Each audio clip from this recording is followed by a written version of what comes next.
Tagpo na libreng pamasahe para sa mga bumabiyahing jeep sa Maynila, inaasahan pong makakatulong sa 100,000 pasahero. Kaugnay niyan, may nakalapang report si Bombo Grant Hilario. Inaasahan na sa 100,000 katao o pasero ang matutulungan at makakatagpo ng libreng sakay sa lungsod ng Maynila alinsunod sa ipapatupad na programa ng lokal na pamahalaan. Positibong ibinahagi ni Manila Mayor Francisco Isko Moreno Dumagoso na posibleng umabot sa ganitong bilang ang mga makasasakay ng libre sa mga pampaserong jeep sa lungsod. Magkakaroon kasi ng programang libreng pamasahe sa Manila bilang tugon sa nagpapatuloy pa ring krisis sa gasolina dulot ng digmaan sa gitnang silangan. Kung kaya't simula sa susunod na linggo, araw ng Lunes at Martes Santo, agad na ipatutupad ang implementasyon ng naturang libreng sakay. Bagamat hihinto ito ng Miyerkules Santo, babalik naman anya ito sa makalawang linggo sa ika-5 ng Abril ng Lunes, Martes at Miyerkules. Ating pakinggan si Mayor Francisco Isko Moreno Dumagoso, ang alkalde ng lungsod ng Maynila. Lunes simula sa buong Maynila at sasabihin ko sa inyo ang mga biyahe.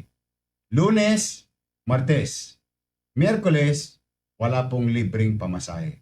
Huwebes, Biyernes Santo, Sabado de Gloria, Linggo ng Pagkabi.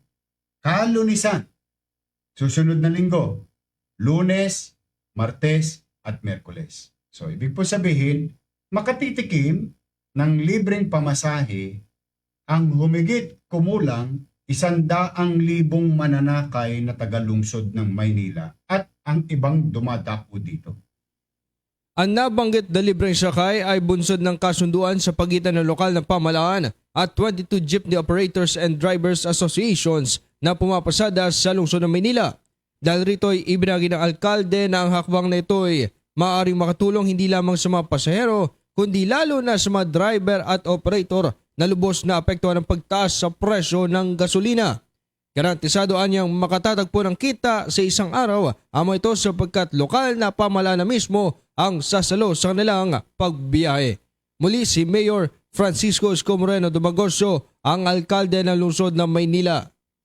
Easily, kung an average of 100 passenger daily ang isang jeep at 1,000, that's 100,000.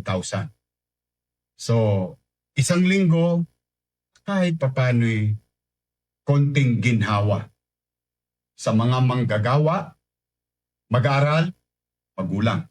Sa mga driver, may kapanatagan. May katiyakan, nakita. May panggasolina at sa mga operator na mabawi naman nila ang kanila. So 4 ang tinamahan sa 3 buli. Garantiyang ibibigay ng pamahalang lungsod. Pagtiklop ng araw, bayad ang driver.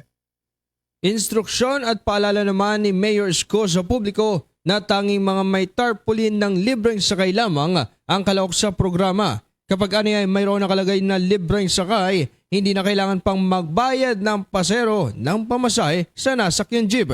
Muli, may isa pa nating pakinggan si Mayor Isko Moreno Dumagoso, ang alkalde ng Maynila.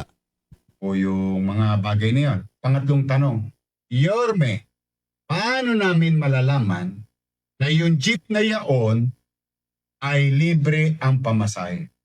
Ito po, may ilalagay po sa harapan ng jeep at mga bus nila. Ito po ang hanapin ninyo. Pag nakita nyo po ito, huwag po kayo magbayad. Hindi nyo po kailangan magbayad. Yan po. Ito po ang marking na yung jeep na yaon, yung EV bus na yaon, ay bahagi ng programa ng pamahalang lungsod ng Maynila ng libreng pamasahe. Yan ang tinig ni Mayor Francisco Isko Moreno Dumagoso. Nagulat live para sa Bombo Network News, ito si Bombo Grant Hilario, and this is Bombo Radio Philippines, the #1 and most trusted source of news and information. Basta Radio, Bombo!